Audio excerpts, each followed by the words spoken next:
বিবেকানন্দ একটা জায়গায় বলছেন যে আমি চাই যে এমন একটা যুব সমাজ যাদের শিরদাঁড়া বা হাড় হবে লোহার মতো। ওই ন্যাকা ন্যাকা কবি কবি ভাব। রবীন্দ্রনাথ তো প্রথম ব্রাহ্মদের জন্য ব্রহ্মসঙ্গীত প্রচুর লিখেছেন। আচ্ছা, বিবেকানন্দ কি আফটার বিং বিবেকানন্দ ঠাকুর বাড়িতে এসেছিলেন? ঠাকুর বাড়িতে বিবেকানন্দ, আফটার বিবেকানন্দ। 1800 সালের সময় কলকাতাটা কিরকম ছিল? তখন কলকাতা একটা অদ্ভুত জায়গা। বিভিন্ন ব্যবসায়ীরা আসছেন, তারা ইংরেজকে কি কতটা বেশি তেল মারতে পারবেন।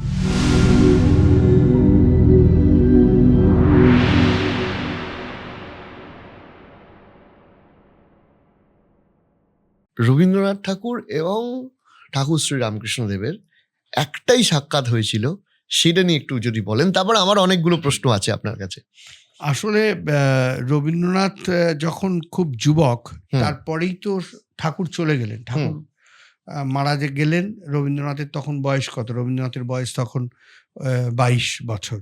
কিন্তু দুজনের দেখাও কোনোদিন হয়নি। এবং দুজনের, রবীন্দ্রনাথ তো ব্রাহ্ম ছিলেন, আমরা সবাই জানি।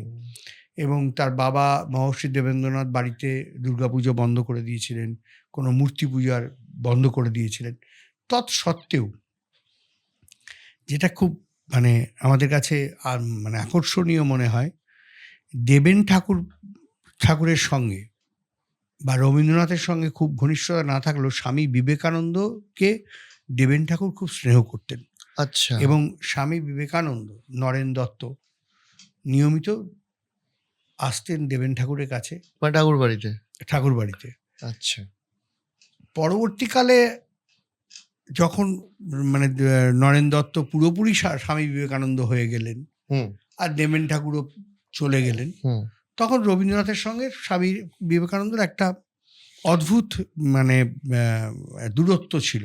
সেই দূরত্বটা যেমন স্বামী বিবেকানন্দ নিবেদিতাকে বলছেন যে এই ঠাকুর পরিবার, রবি ঠাকুরের কথা বলতে গিয়ে, যে তারা এই বাংলাকে শৃঙ্গার রসে ডুবিয়েছে। এরকম কিছু কিছু আমরা স্বামী বিবেকানন্দর কথায় পাই। কারণ নিবেদিতাকে রবীন্দ্রনাথ চেয়েছিলেন যে রবীন্দ্রনাথের এই যে শিক্ষা ব্যবস্থা, অর্থাৎ এই যে বিশ্বভারতী, তার যে আদর্শ বাবার, সেখানে যুক্ত হওয়ার জন্য, সেখানে স্বামী বিবেকানন্দের আপত্তি ছিল। একদমই তাই। আমি নিজে একবার একটা লেখা, অনেকদিন আগে আমার নিজের একটা রিসার্চ করেছিলাম। সেখানে আমি গাইডেন্স হিসাবে মণিশঙ্কর ওনার একটি লেখাকেও পেয়েছিলাম রিসার্চে। আমারও লেখাটা পাবলিশ হয়েছিল পরবর্তীকালে একটি লিটল ম্যাগাজিনে। আমি দেখেছিলাম যে বিবেকানন্দ একটা জায়গায় বলছেন যে আমি চাই যে, কোট আনকোট বলছি, যে এমন একটা যুব সমাজ যাদের শিরদাঁড়া বা হাড় হবে লোহার মতো।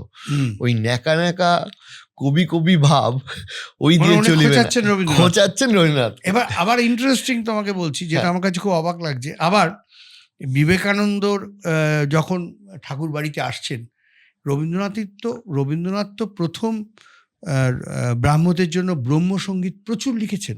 আচ্ছা, বিবেকানন্দ কি আফটার বিং বিবেকানন্দ ঠাকুর বাড়িতে এসেছিলেন নাকি তার আগে এসেছিলেন? ঠাকুর বাড়িতে বিবেকানন্দ, আফটার বিবেকানন্দ এসছেন বলে নিবেদিতার বাড়িতে রবীন্দ্রনাথ আর বিবেকানন্দ একসঙ্গে একদিন এসছেন, সাক্ষাৎ হয়েছিল দুজন।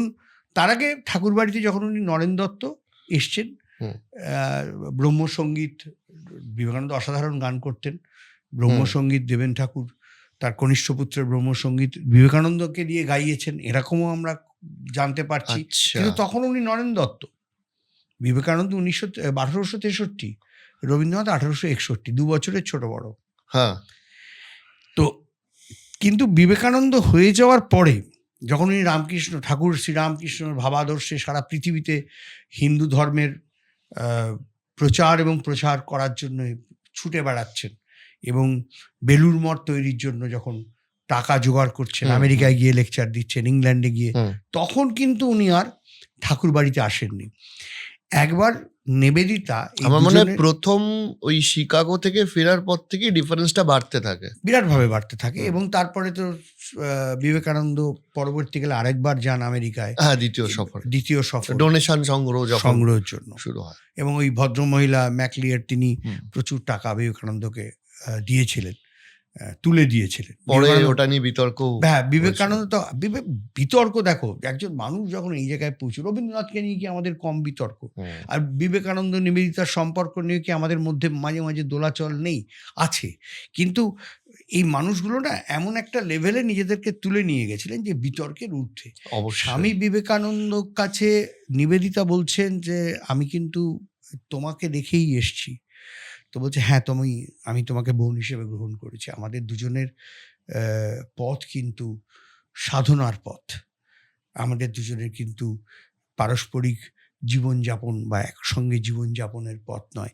এইটা বলার জন্য যে গাটস লাগে, যে সাহস লাগে, সেটার জন্য বিবেকানন্দ আবার রবিজিকে নিয়ে আলাদা একটা এপিসোড আলাদা এপিসোড, মানে ওই বইটা পড়ার জন্য তুমি রামকৃষ্ণকে নিয়ে আলাদা এপিসোড করা উচিত। একটা মানুষ অশিক্ষিত, সো কল্ড মানে কোন পুঁথিগতভাবে, হ্যাঁ হ্যাঁ, তার রামকৃষ্ণ কথাবৃত তুমি পড়ো, তুমি অবাক হয়ে যাবে যে এই কথাগুলো ওই মানুষটা বলছেন কোন অলৌকিক শক্তিতে, আর কত সহজে, কত কঠিন বিষয়, সহজে কঠিন বিষয় আমাদেরকে বলে যাচ্ছেন। স্বামীজি সম্পূর্ণভাবে বিতর্কের উঠতে, যেমন শ্রীরামকৃষ্ণ, তার ওই যেটা বলছিলাম যে আমাদের একজন সেই অর্থে স্বশিক্ষিত মানুষ আর প্রথাগতভাবে অশিক্ষিত মানুষ এমন কিছু কথা আমাদের জীবনের জন্য বলে গেছেন, মানুষের জন্য বলে গেছেন। তুই ভাবো যে বিদ্যাসাগরের বাড়িতে উনি গেছেন। বিদ্যাসাগর তো জানা যায় যে খুব একটু রূঢ় প্রকৃতির ছিলেন এবং একটু নাস্তিকও ছিলেন, মানে যদি আমরা সেভাবে দেখি বেশ কিছুটা, এবং অত্যন্ত গোয়ার গোবিন্দ। উনি রামকৃষ্ণকে খুব একটা পছন্দ করতেন। রামকৃষ্ণ নিজে চলে গেছেন তার বাড়িতে, দেখতে এলাম যে তুমি বিদ্যাসাগর, তুমি কার একটা মোটর গাড়িতে যেতেন না উনি তখন? একটা মোটর গাড়িতে, হ্যাঁ, মোটর গাড়িতে চড়তেন। মানে সেই মোটর গাড়িটা তো ওনার যে পরম ভক্ত বলরাম বসুর বাড়িতে উনি থাকতেন। তুমি পারলে আমার ওই বলরাম বসুর পেজটাও দেখো। বলরাম বসুকে নিয়ে আমি একটা পেজ করেছিলাম। বলরাম বসু বাড়িতে থাকতেন এবং ওনার ওই ক্যান্সার ট্রিটমেন্টের জন্য ওই সময় উনি দক্ষিণেশ্বর থেকে ঘোড়াগাড়ি নিয়ে এখানে আসতেন, বা তোমার মানে গঙ্গায় ভেসে আসতেন। তারপরে বলরাম বসুর বাড়ির থেকে এই মোটর গাড়ি করে কলকাতার বিদ্যাসাগর বা অন্য কোথাও, ওই যেখানে তোমার প্রথম রামকৃষ্ণ, যে কথাটা দিয়ে তুমি শুরু করেছিলে, রামকৃষ্ণ মানে আমাদের রবীন্দ্রনাথের একমাত্র সাক্ষাৎকার হয়েছিল, সেই বাড়িতে উনি যে গেছিলেন, রবীন্দ্রনাথ তার ব্রহ্মসঙ্গীত শুনেছিলেন এবং রামকৃষ্ণদেব পরমহংসদেব বিভোর হয়ে সেই রবীন্দ্রনাথের গলায় ব্রহ্মসঙ্গীত শুনেছিলেন। এই যে বিরাট হৃদয় উদারতা, যে যত মত তত পথ। তুই ভাবো তো কতটুকু কথা, যত মত তত পথ। মানে আমি সবকটা ধর্ম কি রামকৃষ্ণ বলছেন, ধর্ম যা সমাজকে ধারণ করে রাখে। মানে আমাদের সমাজের যে মূল্যবোধ, সমাজের যে মানবিকতা, এগুলোই উজ্জীবিত করা হচ্ছে ধর্মের কাজ। আমি পুরো হারিয়ে যাচ্ছি। আমি এক এক করে শুরু করার চেষ্টা করছি, তবে আপনাকেই ইন জেনারেল আমি এটা পডকাস্টের শেষে অনুরোধ করি। আপনাকে আমি শুরুতেই অনুরোধ করে রাখছি, আরও অনেকগুলো এপিসোড কিন্তু করব। একদম শুরুর দিকে যখন রাজা রামমোহন রায় এই সতীদাহ প্রথার বিরুদ্ধে লড়ছেন, ইত্যাদি ইত্যাদি করছেন এবং ব্রাহ্ম সমাজটা তৈরি হচ্ছে, ওই সময় একদম ওই 1800 সালের সময় কলকাতাটা কিরকম ছিল। দেন আমি 1820 রামকৃষ্ণদেব, তারপর আস্তে আস্তে এগোবো। 1800 সালে কলকাতা সাংঘাতিক কলকাতা ছিল। একটা শহর ধরো নতুন তৈরি হচ্ছে, বিভিন্ন জায়গা থেকে মানুষজন কিছু ইনকামের জন্য, কিছু ধান্দার জন্য বিভিন্ন ব্যবসায়ীরা আসছেন। তারা ইংরেজকে কে কতটা বেশি তেল মারতে পারবেন বুঝতে পেরেছে। তখন এখানে পুরো কন্ট্রোল ইংরেজের, ইস্ট ইন্ডিয়া কোম্পানি কিন্তু তখনও কিন্তু আমাদের রানীর শাসন শুরু হয়নি। রানীর শাসন শুরু হলো আফটার সিপাহি মিউটিনি, সিপাহি বিদ্রোহ 1857। তো তখন কলকাতা একটা অদ্ভুত জায়গা।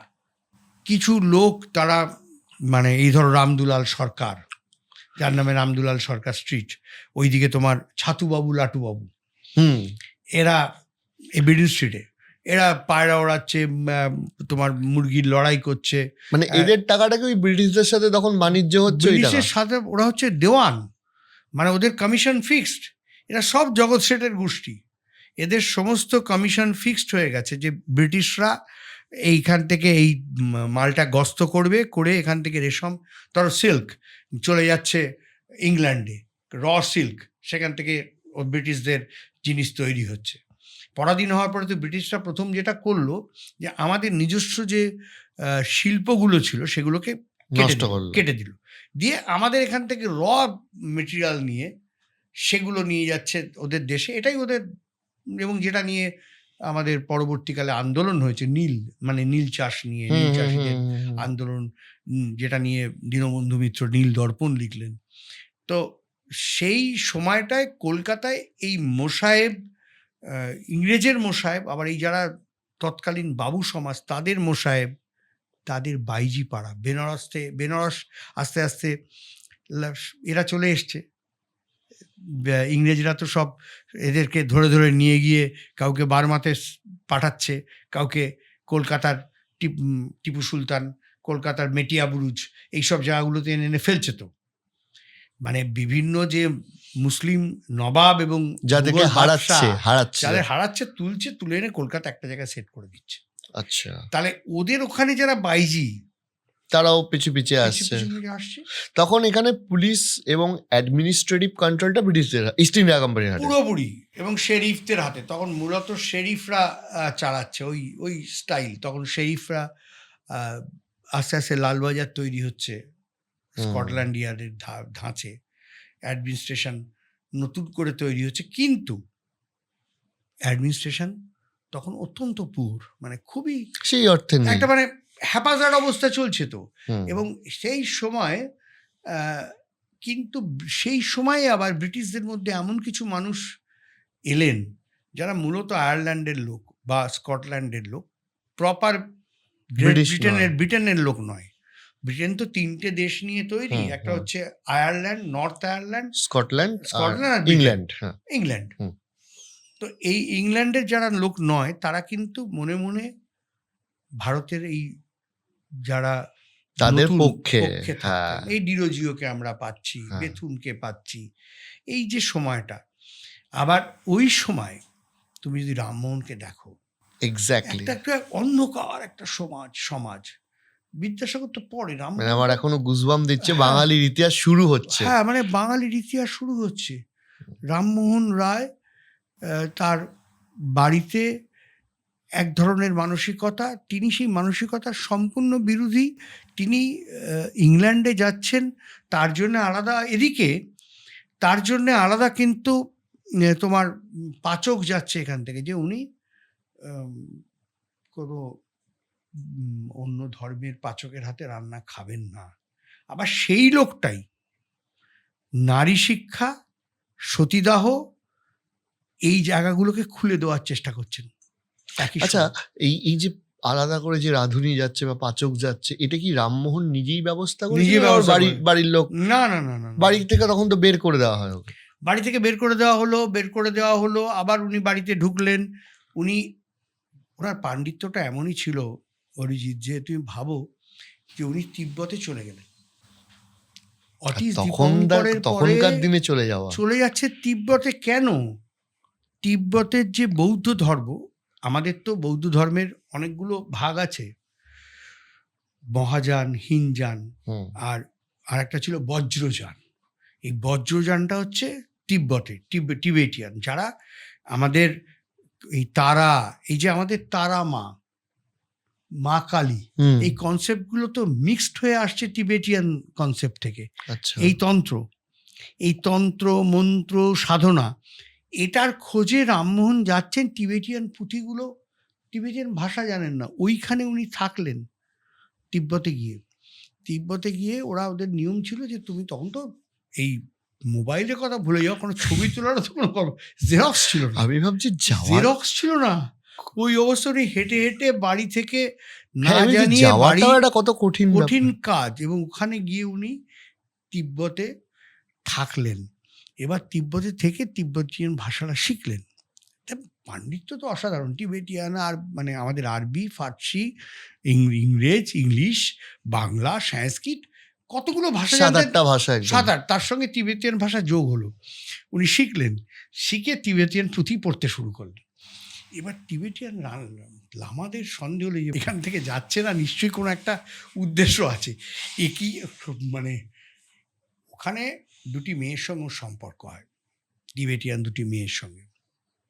তারা ওকে বলে যে ওরা কিন্তু তোমায় ধরে ফেলেছে। তুমি বলেন কীরকম? বলছি তুমি যে সমস্তটা আত্মস্থ করে নিয়ে যাচ্ছ এখান থেকে, ওরা বুঝতে পেরে গেছে, তুমি পালাও। ওই দুটি মেয়ে ওকে পুরো টিবেটিয়ান বর্ডার পাস করে এই নাথুলা বর্ডার দিয়ে রামমোহন আচ্ছা। ফিরে আসেন।